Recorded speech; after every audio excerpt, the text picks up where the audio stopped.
ہمارے آقا مدینے والے مصطفیٰ صلی اللہ تعالیٰ علیہ وسلم پر درود و سلام پڑھنے کی بہت ساری فضیلتیں احادیث مبارکہ کی مبارک کتابوں میں لکھی ہوئی ہیں، جس میں سے ایک فضیلت یہ بھی ہے، پیارے آقا صلی اللہ تعالیٰ علیہ وسلم نے ارشاد فرمایا، جس کا خلاصہ ہے کہ بے شک بروز قیامت اس کی دہشتوں اور حساب کتاب سے جلد نجات پانے والا شخص وہ ہوگا جس نے دنیا کے اندر تم میں سے مجھ پر بکثرت درود پڑے ہوں گے۔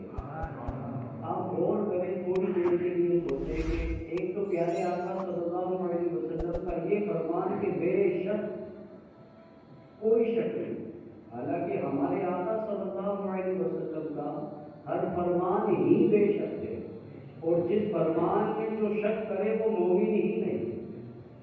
پھر آقا کی صلاۃ و تسلیم قیامت کے ان دل دہلا دینے والے منظر کے تعلق سے فرما رہے ہیں کہ جب قیامت کا دن ایک تو 50,000 سال کا ایک دن ہوگا، پھر سورج 1.25 میل دور رہ کر گویا کہ آگ برسا رہا ہوگا، اور ایسی نفسی نفسی کا اور ایسا دل دہلا دینے والا منظر ہوگا کہ لوگ اپنے گناہوں کے مطابق، کوئی کسی کے پسینہ ٹخنوں تک ہوگا، کسی کے پنڈلی تک ہوگا، کسی کے گھٹنے تک، کسی کی کمر، کسی کے سینے تک، اور بد نصیب کافر تو پورا پسینے میں ڈوبا ہوا ہوگا۔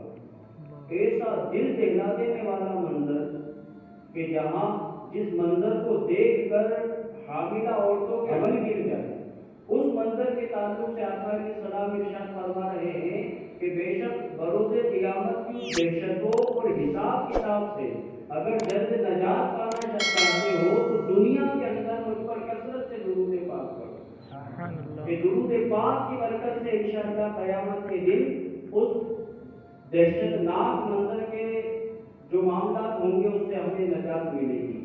جسے شاعر نے کہا کہ ہر نظر کانپ اٹھے گی محشر کے دن، خوف سے ہر کلیجہ دہل جائے گا، مسکراتے ہوئے آپ آ جائیں گے، حشر کا سارا نقشہ بدل جائے گا۔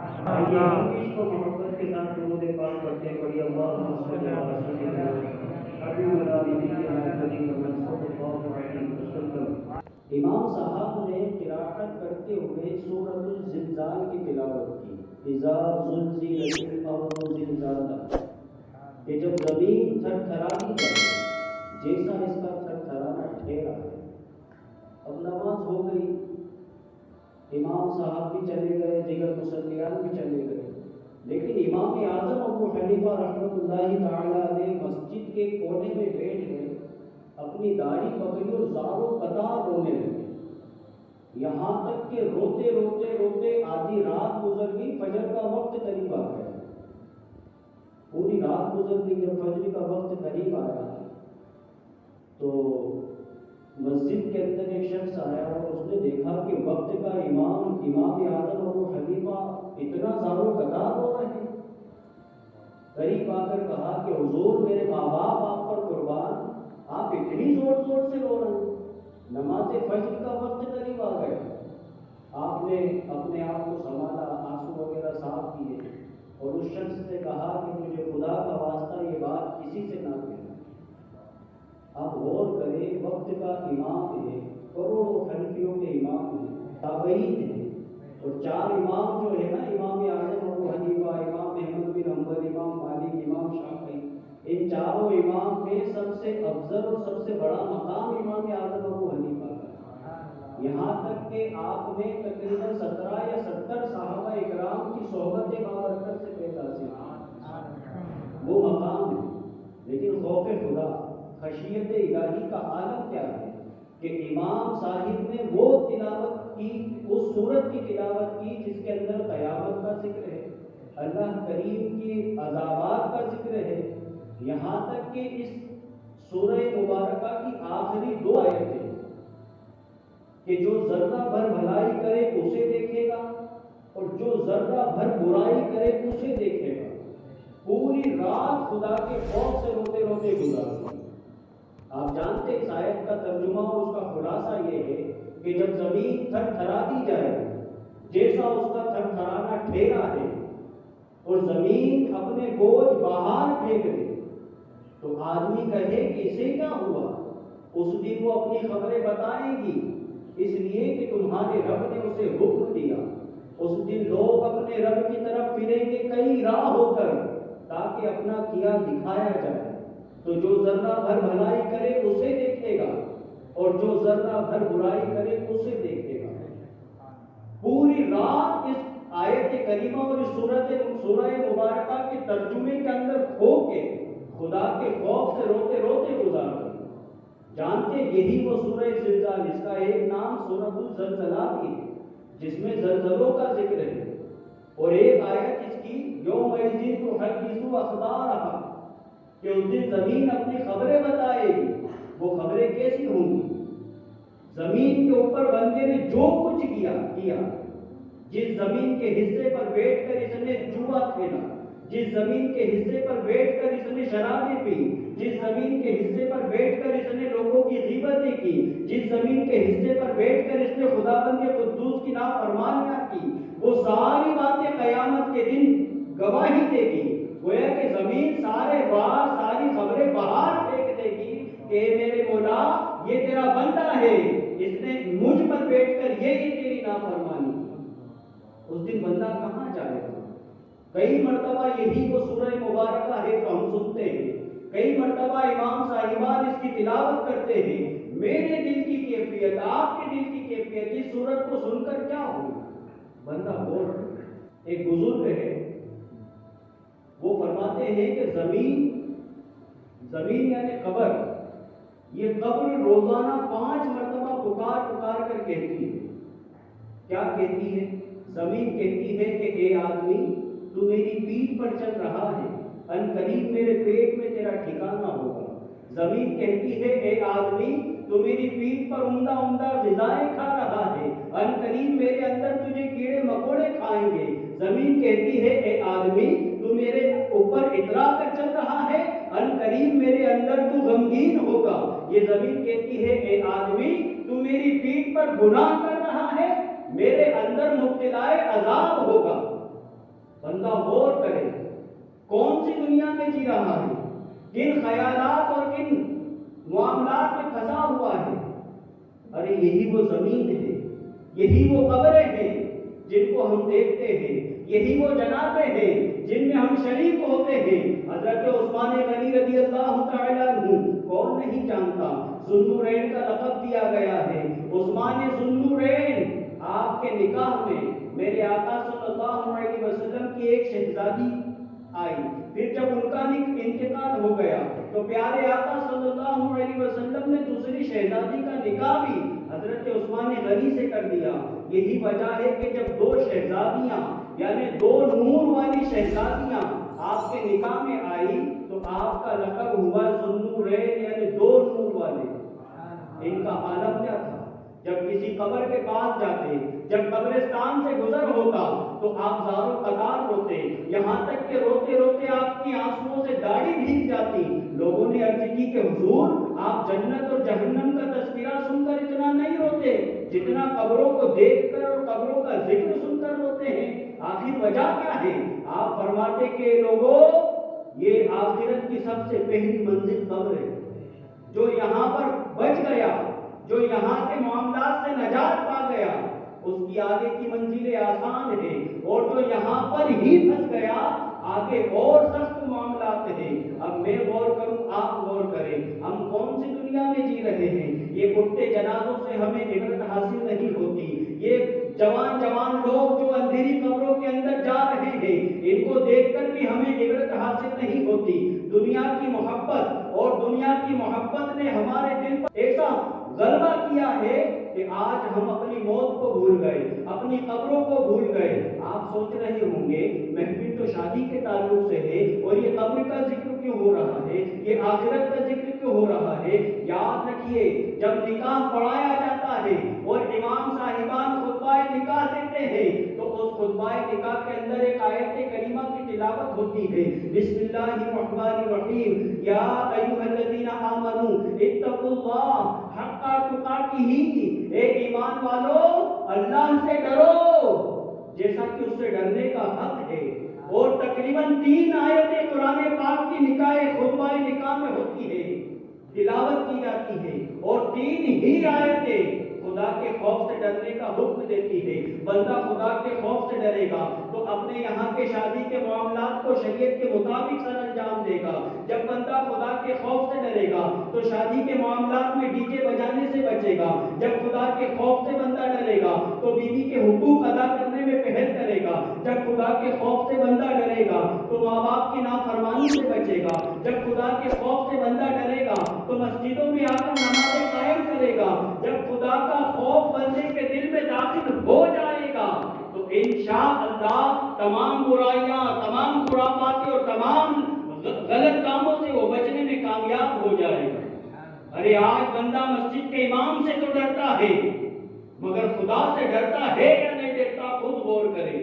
آج ہمارے یہاں شادیاں ہوتی ہے تو یہ نہیں طے کیا جاتا مہمانوں کو کہاں ٹھہرانا ہے۔ سب کی بات نہیں کر رہا، جنت بات کر رہا ہوں۔ اس شادی اور اس گھرانے کو دونوں ہاتھوں سے سلام کہ جو مسجد میں بیٹھ کر اللہ اور اس کے رسول کا ذکر کروا رہے ہیں، ورنہ ایسی شادیاں بھی ہم نے دیکھی ہے جہاں پر شادی سے پہلے مکان طے کیے جاتے ہیں کہ جواریوں کو یہاں پر ٹھہرایا جائے تاکہ جوا یہاں کھیل سکے، شرابیوں کے لیے یہاں انتظام کیا جائے تاکہ شراب کی بوتلیں یہاں کھل جائے۔ ابھی کچھ دنوں میرا ایک جگہ سے گزر ہو رہا، مسجد کے پاس ٹینٹ لگا ہوا، مجھے لگا شادی چل رہی ہے۔ جب تھوڑی اور آگے گیا، کھلے ٹینٹ کی طرف جھانک کر دیکھا تو وہاں پر کرسیاں بچھی ہوئی ہے، لوگ ہاتھوں میں تاش کے پتے لیے بیٹھے ہوئے ہیں، پاس میں مسجد ہے۔ دل سے گویا کہ ایسے خیالات آئے کہ جلدی نکلو، ایسا نہ ہو خدا کا عذاب نازل ہو اور ہم بھی اس میں دھس جائیں۔ اور ایسا ہوا ہے کہ جس جگہ پر نیک لوگ موجود ہوں اور ان کے اندر یہ قدرت ہو کہ وہ برائی کو روک سکے پھر بھی نہ روکے تو ڈر ہے کہ اللہ کریم ان برائی کرنے والوں کے ساتھ ساتھ اس نیک بندے کو بھی عذاب میں مبتلا کرے۔ یہ روایتیں موجود ہیں۔ اللہ کریم نے فرشتوں سے فرمایا کہ فلاں فلاں بستی پر عذاب کرو۔ فرشتوں نے بڑی عاجزی کے ساتھ عرض کی کہ مولا وہاں تو تیرا فلاں فلاں نیک بندہ بھی رہتا ہے جو کبھی تیری نافرمانی نہیں کرتا۔ اللہ پاک نے ارشاد فرمایا اے فرشتوں، سب سے پہلے اس نیک بندے کو عذاب دے کر اس کی چیخو پکار مجھے سناؤ، کیونکہ جب اس کے سامنے میری نافرمانیاں ہوتی تھی کبھی اس کا چہرہ متغیر نہیں ہوتا، وہ اپنی عبادت میں، اپنی ریاضت میں، اپنی پرہیزگاریت میں لگا لیتا، اس کو فرق ہی نہیں پڑتا کہ لوگ میرے رب کی نافرمانی کر رہے ہیں۔ ایسے نیک بندوں کو بھی عذاب دیا جائے گا۔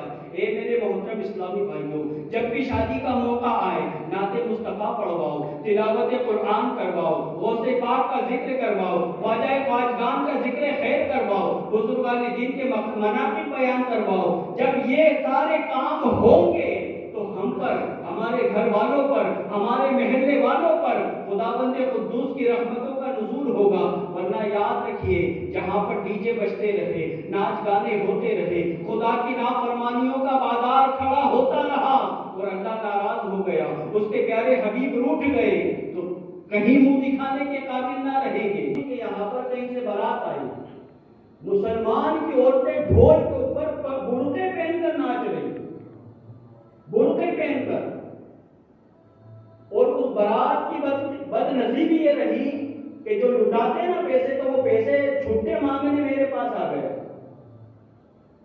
اور میرا تو خون پہلے ہی کھول رہا تھا۔